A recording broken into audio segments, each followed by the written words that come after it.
우리가 그동안 살펴봤던 것처럼 하나님께서는 모세가 태어나기 전에 이스라엘 백성들을 구원할 계획을 가지고 계셨습니다. 그런데 하나님의 그 구원 계획은 매우 구체적으로 이렇게 세우신 거죠.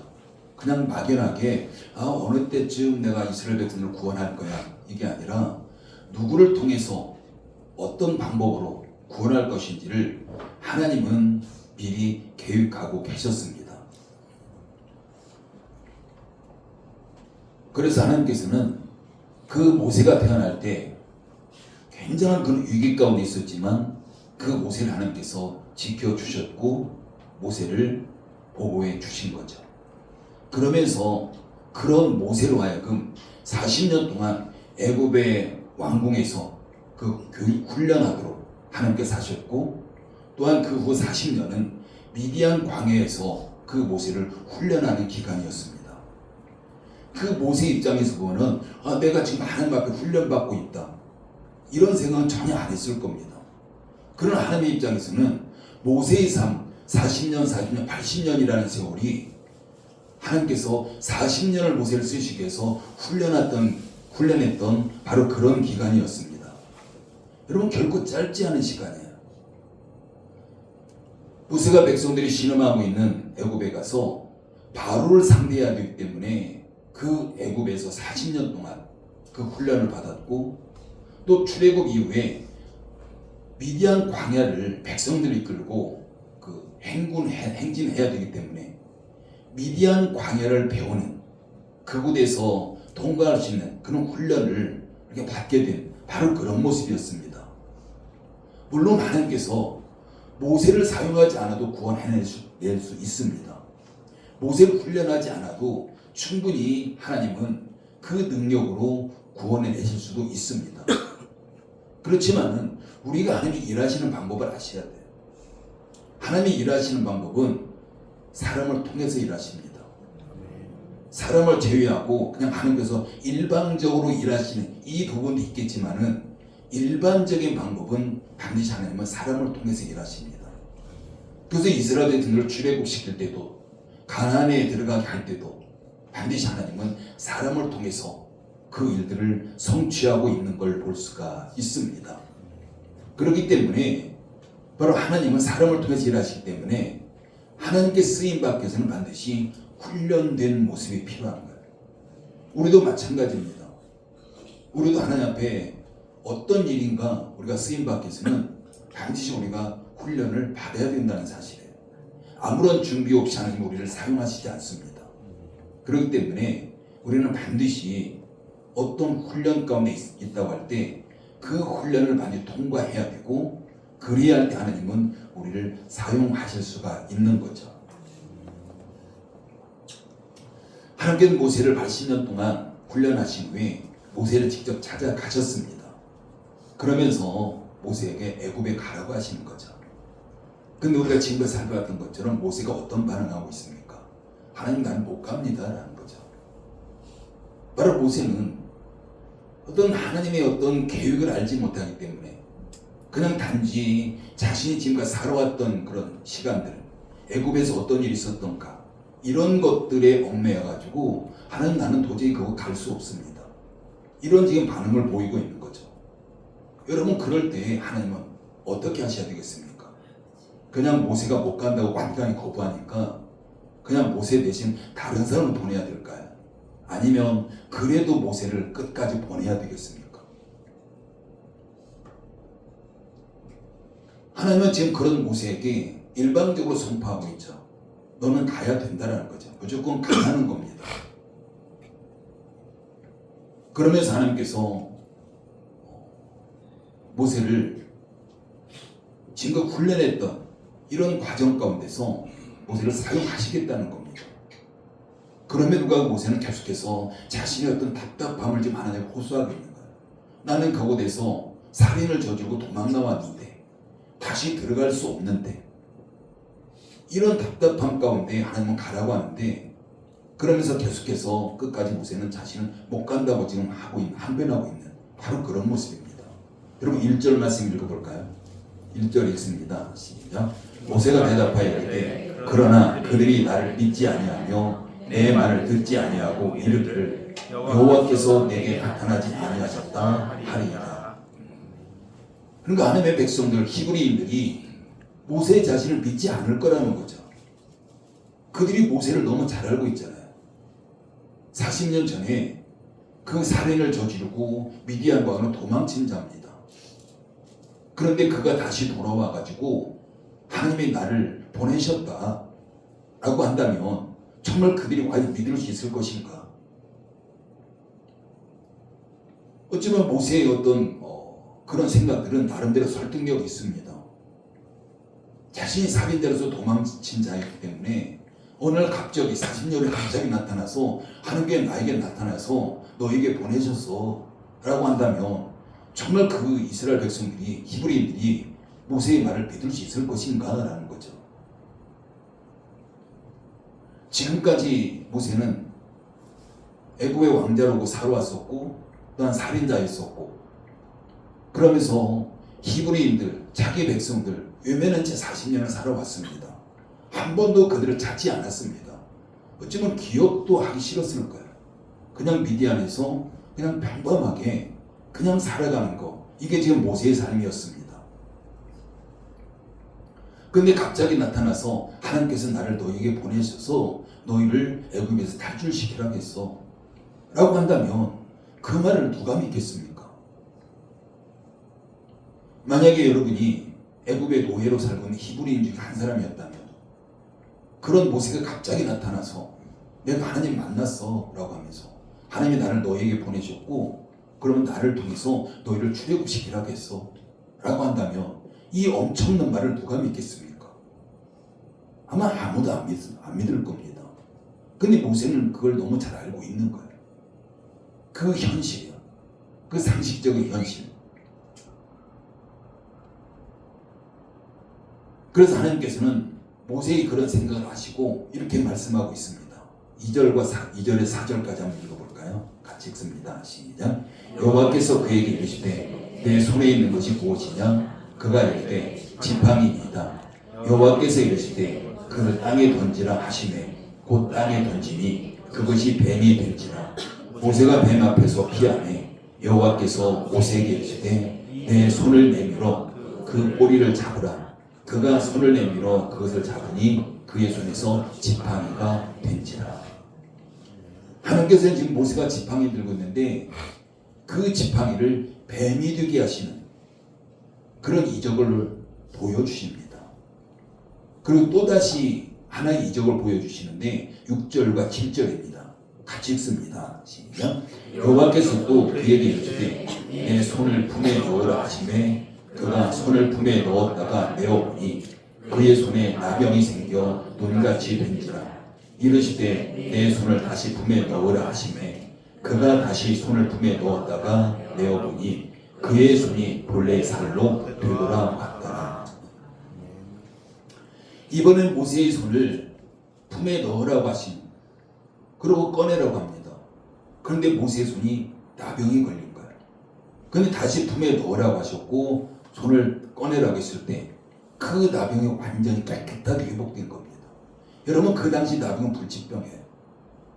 근데 그 불치병이 한순간 하나님 말씀 한마디에 나병이 생겼다가 나병이 깨끗하게 되는 바로 이런 기적을 지금 보여주십니다. 그러면서 이 두 가지 표징을 보여주면 그들이 너를 믿을 거야 라고 지금 하나님 말씀하십니다. 여러분, 이 두 가지 표징 가지고 백성들이 믿을까요? 하나님 분명히 그걸 믿을 거야 라고 말씀합니다. 근데 그들 믿지 않을 겁니다. 우리가 뒤에 나오겠지만은, 주력이 뒤에 나오지만은 애굽의 요술사들도 그런 기적, 이적 행합니다. 그럼 애굽에서 오래 살았던 그 히브리인들은 그 사실을 너무 잘 알고 있는 거예요.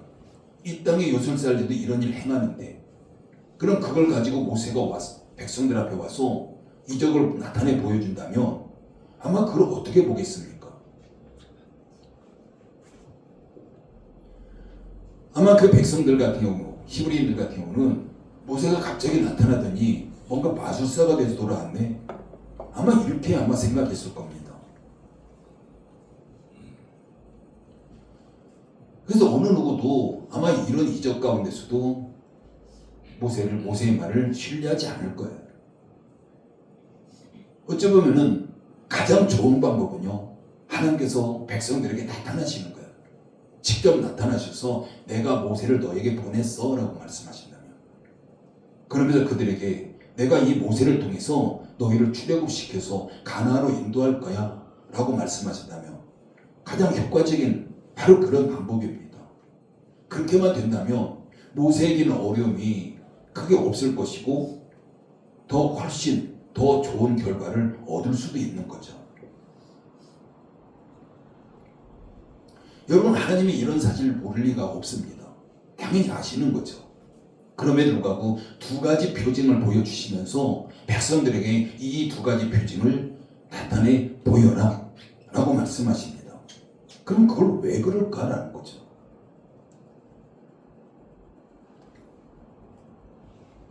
그들이 정말 믿지 않을 것 같은데 하나님은 왜 그 두 가지 표징, 더 좋은 방법이 있음에도 불구하고 하나님 모세를 통해서 두 가지 표징을 나타내 보이라고 말씀하겠습니까? 여러분, 그렇게 된다면 히브리인들이 그 순순히 그걸 받아들일까요? 아마 마찬가지 안 받아들일 겁니다.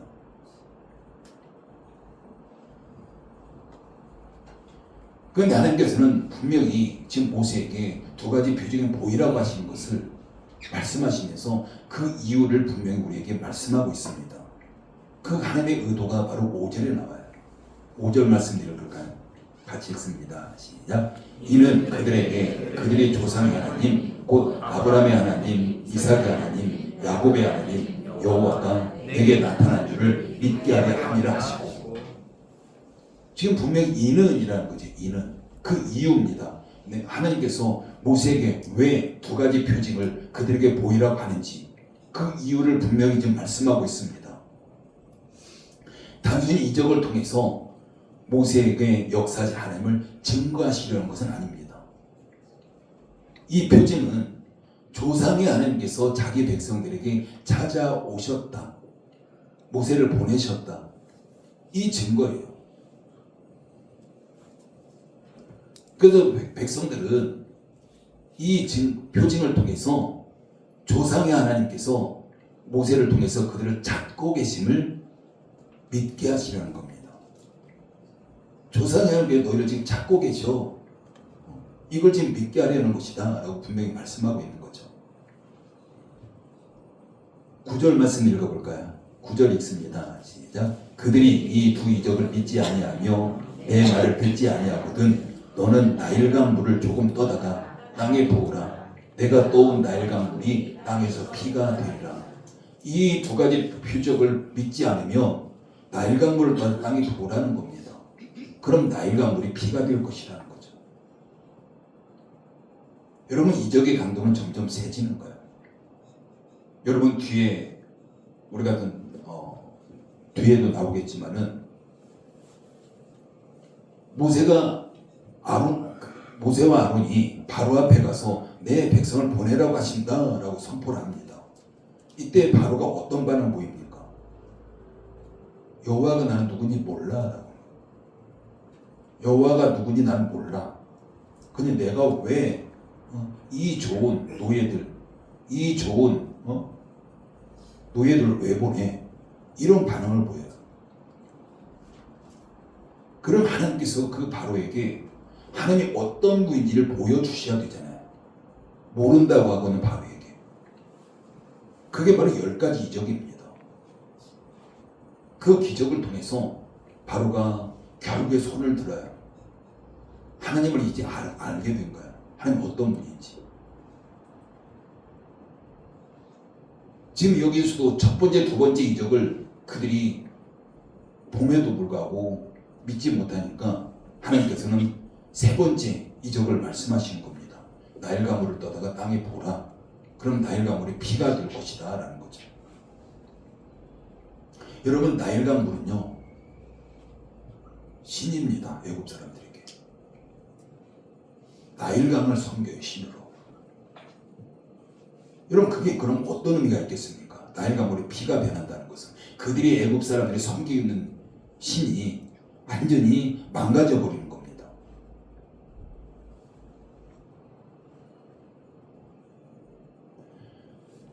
나일과 모래 피가 된다는 것은 오직 하나님 외에 참신이 없다라는 걸 지금 말씀하고 있는 거예요. 나일강은 신이 아니다. 오직 하나님만이, 여호와 하나님만이 참신이다 라는 걸 지금 말씀하고 있는 거죠. 그럼 이 세 가지, 첫 번째, 두 번째 세 가지, 우리가 이 점만 봤을 때 이 표징이라는 것은요, 첫째는 하나님께서 모세와 함께 하시겠다는 뜻입니다.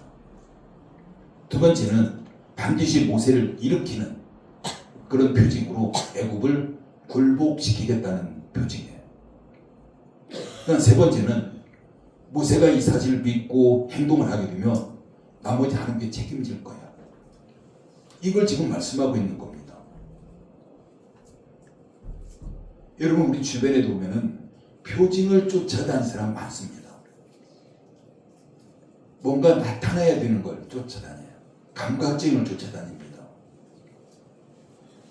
그리고 또한 그런 어떤 표징으로서 자신의 목적을 달성하려는 자들도 꽤 많아요. 수단과 방법만 가리지 아니하고 뭔가 나타내 보이려고 하는 겁니다.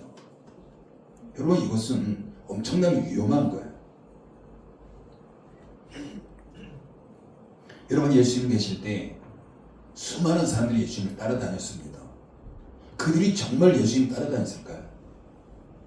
예수님을 따라다닌 것이 아니라 예수님께서 베푸시는 이적 표징, 이걸 보고 그걸 따라다닌 거예요.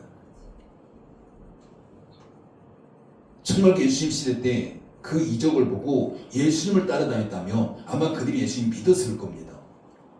근데 그들이 예수님을 따라다닌 것이 아니라 단지 예수님께서 일으키시는 그런 표적, 표징, 기적, 이것을 따라다녔기 때문에 예수님은 아무런 상관없는 자들. 그래서 그들이 결국 어떻게 됩니까? 예수님 십자가에 못 박으러 소리 지르는 바로 그런 자들로 바뀌게 되잖아요. 더 이상 예수님의 표징을 행하지 않으니까.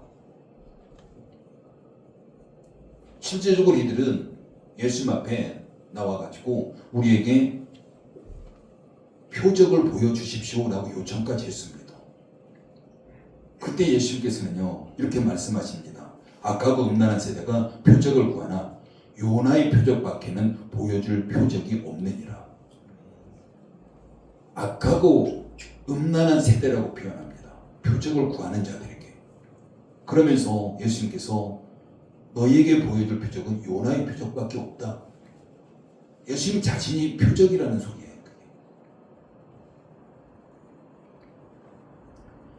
바로 예수님께서 우리와 함께 하심이 표적 중에 표적입니다.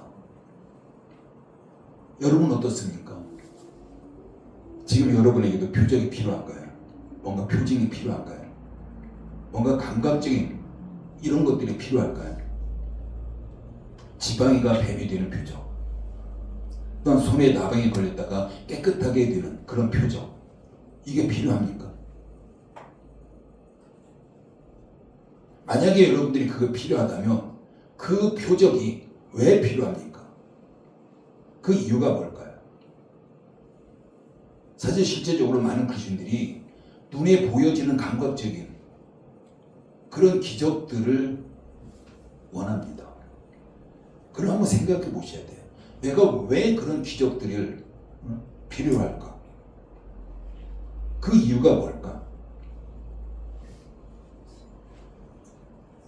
여러분 그 이적, 그런 표적들이 우리 신앙생활에서 정말 필요한 것이라면 하나님께서 우리에게 벌써 주셨을 겁니다. 여러분 우리가 분명히 알아야 되는 것은요, 성경에 나오는 그런 사건들, 그것은 아직 성경이 완성되지 않았던 시대예요. 특히 구약 시대는 더합니다. 그들에게 말씀이 주어지지 않았어요. 우리처럼 기록된.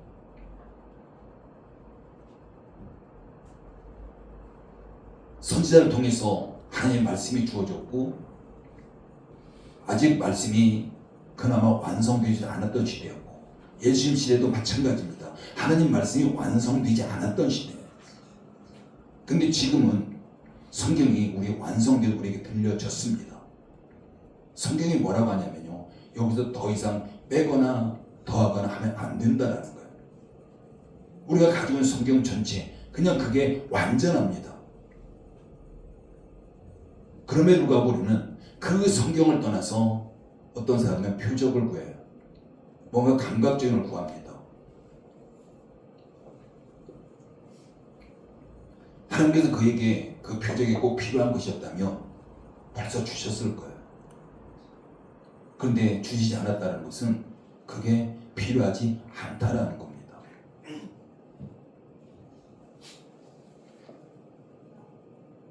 여러분, 지금은 하나님께서 그 표적과 기적을 통해서 하나님 자신을 보여주고 하나님의 목적을 이루어가고 이런 시대가 아닙니다.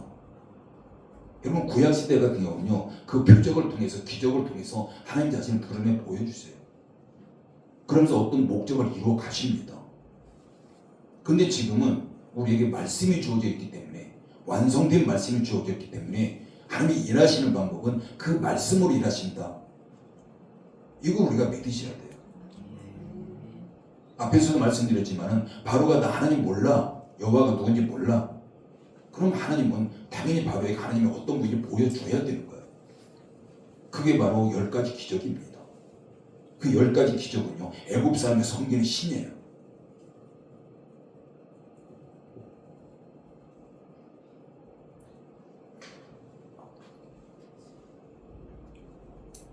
그럼 물론 우리가 지금 우리 시대에도 하나님께서는 표적을 보여주시기도 합니다. 선교지 같은 경우는요, 여전히 그들이 아직 복음을 받아들이지 않고, 그렇기 때문에 하나님은 표적을 보여주시기도 합니다. 그러나 지금 우리에게는 결국 그렇지 않아요. 우리에게는 완성된 하나님의 말씀, 기록된 말씀이 우리에게 들려져 있고, 그러면서 그 말씀을 중심으로 우리가 삶을 살아갈 것을 말씀하고 있는 겁니다. 여러분, 표적은 믿는 신자에게 필요할까요? 믿지 않는 자에게 필요할까요? 믿지 않는 자들에게 필요한 거예요. 믿는 자들에게는 성경이 필요한 겁니다. 표적보다는. 근데 우리는 여전히 뭔가 감각적인 걸 원해요. 표적을 구하고 표적이 나타나기를 원합니다. 때로는 쫓아다니기도 합니다. 여러분, 하나님께서 우리에게 주신 2가지 표적이 있습니다. 하나는요, 말씀이에요. 성경 말씀. 하나는 바로 예수님입니다. 이것이 가장 큰 표적입니다, 우리에게.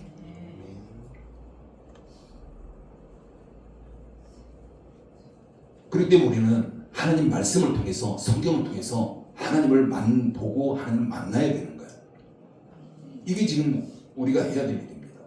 성경을 통해서 하나님을 봐야 되고, 성경을 통해서 우리는 하나님을 만나야 됩니다.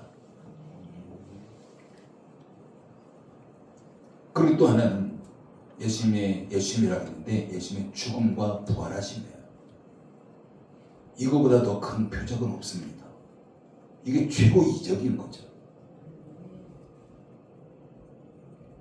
하나님께서 이 땅에 오셔서 우리를 만나주시고 우리에게 보여주시고, 이게 기적이잖아요.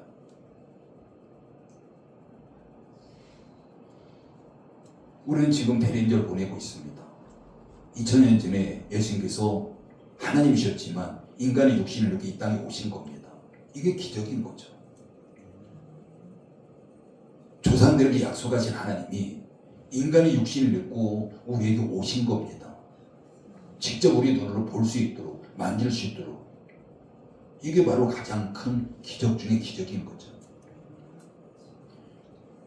우리가 2가지 표징, 성경과 예수님, 이 2가지를 믿지 못한다면 그 어떤 표징을 보여줘도요, 그 사람 믿을 수 없는 자예요. 그게 바로 복음서에서 증명되어지고 있습니다. 수많은 사람이 예수님 따라다녔습니다. 그들이 눈으로 보고 있어요. 그들이 뭐라고 하냐면요. 예수님이 기적을 베푸실 때 저건 하나님이 아니고는 도저히 할 수 없어. 이렇게 반응하고 있습니다. 그런데 안 믿어요. 예수님. 죽은 자를 살리고 그들이 도저히 고칠 수 없는 불치병들, 이건 하나님만이 하실 수 있어 라고 고백해요. 근데 그 일을 예수님이 직접 하십니다. 그럼 그들이 그렇게 고백했다면 그럼 저분이 메시아구나 이렇게 나와야 되는데 안 믿습니다. 그냥 표징만 봐요. 표징만. 예수님을 보낸 게 아닙니다. 여러분, 예수님께서 무덤에서 부활하셨잖아요. 부활하신 예수님이 그들과 함께 했잖아요. 그럼 얼마나 많은 사람들이 예수님을 봤습니까? 예수님 경험했잖아요. 죽음에서 부활하신 예수님. 무덤에 묻힌 것도 그들이 똑똑히 봤고 자기들이 무덤에 직접 십자가에 달아서 죽게 했고 그 예수님이 살아나셨습니다. 근데 안 믿습니다. 여러분, 표징은 그걸 가지고 예수님 믿을 수 없는 거예요. 표징 때문에 구원받을 수 있는 건 아닙니다. 오직 우리의 구원은 하나님 말씀밖에 없는 거예요. 말씀을 통해서 믿어질 때 그게 구원이죠. 여러분, 그럼 누가 하나님 믿는 자고 누가 하나님 백성이겠습니까? 이 두 가지 표징을 믿는 자예요. 성경과 예수님. 이 두 가지 표징을 믿는 자가 하나님을 믿는 자고 하나님의 백성인 겁니다. 여러분, 두 가지 표징을 못 믿으면 하나님 백성 아닌 거예요. 여러분, 지금도 예수님 우리 앞에 딱 나타나셔도 안 믿을 사람들이 많아요. 예수님이 지금 우리에게 오셔서 죽은 자를 막 살리셔도 안 믿을 사람들이 많습니다. 그러나 누군가는 그냥 단지 성경의 말씀을 전했음에도 불구하고 그걸 받아들이고 구원을 받는 사람이 있습니다. 여러분, 우리는 대림절 예수님의 오심을 기다리고 있습니다. 여러분, 대림절은요, 우리 예수님의 이 땅에 오심을 기다리면서 우리 마음에 그 예수님 모시고 내가 1년 동안 예수님의 삶을 똑같은 그런 길을 나도 따라가겠다. 이게 지금 절기의 의미입니다. 우리는 작년에도 예수님을 기다리면서 예수님을 맞이했습니다. 그럼 여러분, 그 작년, 그 1년의 삶, 여러분 어떤 삶이었습니까? 예수님의 삶에 초점 맞추고 예수님이 이렇게 사셨구나. 그 많은 고통 가운데서도 오히려 섬기기 위해서 최선을 다하셨던 그 예수님, 그걸 담기 위해서 우리가 살았나요? 아니면 우리가 예수님 믿으면 내가 뭔가 더 축복받을 거야, 여기에 초점 맞추셨습니까? 여러분, 우리가 절기라는 것은요, 예수님의 삶에 초점 맞춰져 있고, 그럼 우리가 절기를 지낸다는 것은 그 삶에 초점 맞추면서 나도 예수님을 살아가겠습니다 라고 고백하는 거예요. 그게 바로 대림절, 우리가 한 해를 시작하는 그런 절기입니다. 여러분, 이번 올해는 꼭 예수님의 삶에 초점 맞춰보십시오. 아기 예수님 오심이 기적이고요. 그것도 화려한 왕궁에서 오신 것도 아니고 방한칸이 없어서 그 추운 밤에 냄새나고 더럽고 그런 짐승의 먹이통을 오신 예수님, 그게 뭡니까? 그걸 우리에게 뭘 보여줍니까? 낮고 낮아지고 자기의 권리 주장하지 아니하고 그 예수님 우리에게 보여주신 거예요. 그럼 우리도 그 예수님의 마음을 좀 가져와야 되잖아요. 오늘 새벽에 이런 말씀 드렸습니다. 예수님의 공생애 시작하시면서 성령님께서 광야로 예수님을 보내요. 어쩌면 강제적으로 보냅니다. 광야로. 그런데 그곳에서 40일 동안 금식하면서 기도하시잖아요. 예수님 그게 왜 필요합니까? 예수님은 하나님이세요. 그건 예수님께서 광야에서 40일 지내면서 기도하시며 얼마나 굶주렸습니까? 얼마나 배고픕니까? 근데 40일이 지났을 때 마귀가 예수님 앞에 나와서 시험합니다. 이 돌들을 떡으로 만들어서 먹으라는 거예요. 여러분, 만약 예수님께서 그 돌을 떡으로 만들어서 직접 먹었다면 어떻게 됩니까? 잘못됐나요? 크게 잘못됐습니까? 요즘 그런 능력이 있습니다. 떡 만들 수 있어요, 돌로. 그래서 그걸 만들어서 먹을 수 있습니다. 배고프니까. 이제 금식도 끝났잖아요. 근데 예수님 그렇게 하지 않으셨어요. 성전 꼭대기도 데리고 가고, 뭐 자기에게 뭐 절하라고도 하고, 그 화려한 것들을 보여주기도 하고.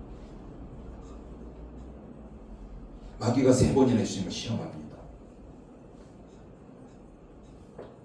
우리가 그 예수님께서 그 시험권에 통과한 걸 우리가 아셔야 돼요.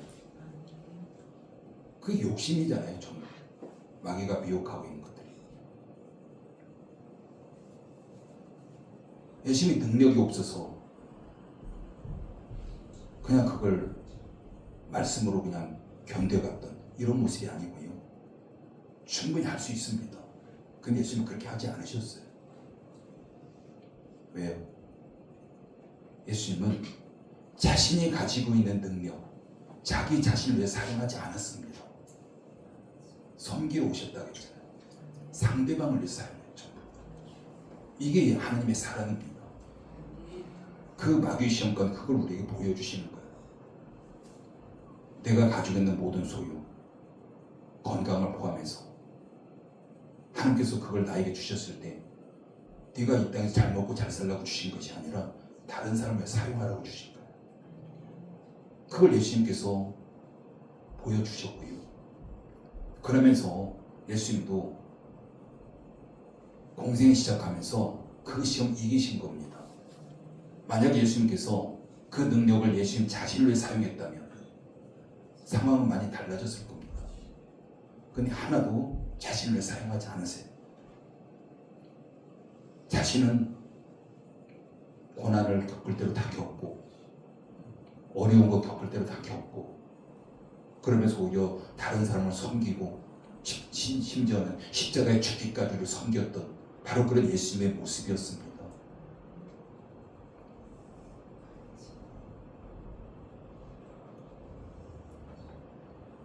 마태복음 1장 23절에 보라 처녀가 잉태의 아들을 낳을 것이요 그 이름 임마누엘 하리라 하셨으니 이를 번역한즉 하나님이 우리와 함께 계시다 함이라. 임마누엘 하나님, 우리 함께하기 위해서 오신 거예요. 우리가 그런 모습을 조금 우리가 닮아갔으면 좋겠어요. 우리가 대림절 시작하면서 우리가 한 번에 완전히 예수님을 닮을 수는 없습니다. 조금만 닮으며 그리고 내년에 조금 더 닮으며 우리가 예수님을 닮으면 그게 축복입니다. 그게 형통함이에요. 우리 또한 예수님과 똑같이 살려고 하지 않을 겁니다. 하나님께서 너에게 준 거 전부 다른 사람을 사용해라 이렇게 말씀하지 않을 거예요. 우리가 조금만 다른 사람을 위해서 우리가 희생하고 함께 나누고 우리가 이런 삶을 살 때 하나님은 더 크게 우리에게 축복하시고 우리가 더 많이 나눌 수 있는 이런 사람으로 우리가 살게 되고 이게 바로 신앙인의 예수님 닮아가는 그런 모습인 줄 믿습니다. 예수님 우리와 함께하고 이 땅에 오신 임마누엘 하나님이십니다. 아직도 세상에 너무나도 많은 사람들이 그 임마를 하시기 위해서 오신 그 하나님 예수님을 알지 못한 가운데 살아가고 있습니다. 하나님께서 모세에게 하나님 알지 못하는 사람들 가운데 애굽에 가서 2가지 표징을 보이라고 말씀합니다. 이제는 우리가 세상에 가서 그 2가지 표징을 우리가 보여줘야 돼요. 이제 우리가 해야 됩니다. 우리가 세상에서 보여줘야 될 표징, 그것은 성경 말씀과 예수님이세요. 우리가 이제 보여줘야 되는 거죠. 그게 표징이잖아요. 우리가 이 2가지 표징을 세상에 나가서 하나님 알지 못하는 사람에게 보여줄 때 당연히 그들이 하나님을 믿게 될 줄 믿습니다. 그냥 가감없이 우리가 뭔가 꾸밀 필요도 없고요. 이 사람은 이렇게 해야 믿을 거야. 그건 우리 생각입니다. 저 사람은 이렇게 해야 믿을 거야. 결코 그렇지 않아요. 성경 말씀은요, 완성됐습니다. 거기다 더 뭘 보태도 안 되고 빼도 안 되고 그냥 그 말씀 그대로 전하면 되는 것이고요. 그 말씀 자체로 능력이 있는 것이지 뭔가 더하거나 빼면 능력이 나타나지 않습니다. 우리는 단지 도구가 되어져서 두 가지 표정 보여주기만 하면 되는 거예요. 우리가 가까운시 하나님 말씀과 예수 그리스도 그 십자가와 부활을 증거할 때, 그 표징으로 증거할 때 하나님께서는 꼭 필요한 사람에게, 꼭 필요한 장소에서 진짜 또 다른 하나님의 기적을 보여주실 수도 있는 겁니다. 우리에게 필요해서 하나님이 이거 보여주십시오가 아니라 우리가 두 가지 표정을 나타내 보일 때 정말 그들이 하나님을 믿어야 된다면 또 다른 기적을 통해서라도 보여주실 겁니다. 모세가 두 가지 표정을 보일 때 믿지 않으니까 이제 나일과 물 떠다 버라 라고도 말씀하셨고, 또 바로 같은 경우 그래도 계속 믿지 않으니까 또 다른 기적 계속 나타내 보여주셨습니다. 여러분, 우리가 표징을 구할 것이 아니라 표징을 내가 구하고 있다면 나는 아직 하나님과 멀었다라고 보시면 돼요. 하나님께 우리에게 가장 완전한 하나님 말씀을 주셨고 예수 그리스도를 주셨습니다.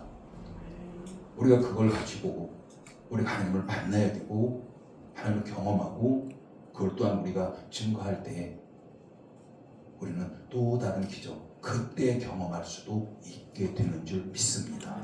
기도합니다. 아버지의 은혜를 감사를 드립니다. 하나님께서 모세에게 훈련시키시고 일방적으로 애굽에 보내시면서 두 가지 표징을 보이라고 하셨던 것처럼 우리도 지금까지 우리의 삶이 우리가 어떻게 생각했든 하나님의 훈련의 과정이었음을 믿습니다. 이제 우리가 모세와 같이 세상에 나가서 두 가지 표징, 즉 하나님 말씀과 예수 그리스도 그 십자가와 부활을 증거하는 우리의 모든 성도들에게 부지가 맺도록 아버지 하나님 역사해 주시고, 우리가 두 가지 표징을 보일 때 하나님의 놀라운 은혜를 통해서 하나님 저들이 구원받고 또한 필요하다면 우리에게도 또 다른 기적을 경험하는 그런 시간들이 될 수 있도록 아버지 하나님 역사해 주시옵소서. 예수님의 이름으로 기도드립니다. 아멘. 예, 준비한 예물 올려